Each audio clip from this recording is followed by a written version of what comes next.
Təhlükəsizliyi Agentliyinin yeni məlumatını izləyicilərin diqqətinə çatdıracağıq. Belə ki, bitkiçilik məhsullarının xarici bazarlara ixracında artım müşahidə olunur bu istiqamətdə, amma müəyyən bir uyğunsuzluqlar da artıq aşkarlanmağa başlayıb. Bu istiqamətdə elə qeyd elədiyimiz kimi Qida Təhlükəsizliyi Agentliyinin açıqlaması var. Açıqlama nədən ibarətdir, ictimaiyyət bununla bağlı nələri bilməlidir? Bu istiqamətdə bütün məlumatları qurumun rəsmisindən alacağıq. Qida Təhlükəsizliyi Agentliyinin şöbə müdiri Əkbər Əliyev yanımdadır. Əkbər bəy, xoş gördük sizi.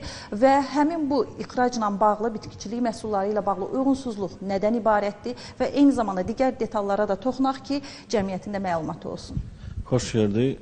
Qeyd edeyim ki, hazırda meyvə və tərəvəz məhsullarının ixracı davam edir və bildirmək istərdim ki, 39 ölkəyə Azərbaycan Respublikasından meyvə və tərəvəz məhsulları ixrac olunur və ixrac zamanı Qida Təhlükəsizliyi Agentliyi tərəfindən beynəlxalq standartların tələblərinə uyğun olaraq fitosanitar sertifikatlarla həmin yük partiyaları belə deyək ki, müşahidə olunur. Və biz bu sertifikatları verərkən ilk növbədə idxalçı ölkənin tələblərini diqqətlə öyrənməliyik və həmçinin də Beynəlxalq Bitki Mühafizəsi Konvensiyasının standartlarına ciddi riayət etməliyik.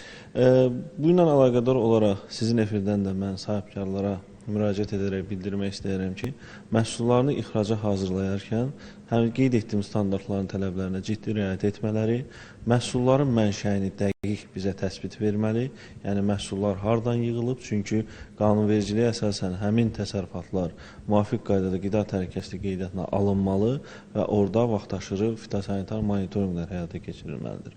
Bu məlumatlar yanlış olduğu təqdirdə artıq məhsullar bir növ nəzarətdən kənarda qalmış kimi olur. Odur ki, bu məqamlara diqqətlə yetirməlidirlər və həmçinin də məhsulların etiketlənməsini, onların qablaşdırılmasını və daşınmada istifadə edilən atlıqlardan, yəni taxta materiallardan, meşə materiallarına hazırlanmış atlıqların da qeyd etdiyim Bitki Mühafizəsi Konvensiyasının tələblərinə uyğun təhlil etməlidir və biz birlikdə məhsullarımızı xarici bazarlarda daha keyfiyyətli, daha təhlükəsiz çatdırılması üçün və Azərbaycan məhsullarının davamlılığını artırması üçün bu istiqamətdə işləri səylə davam etdirməliyik.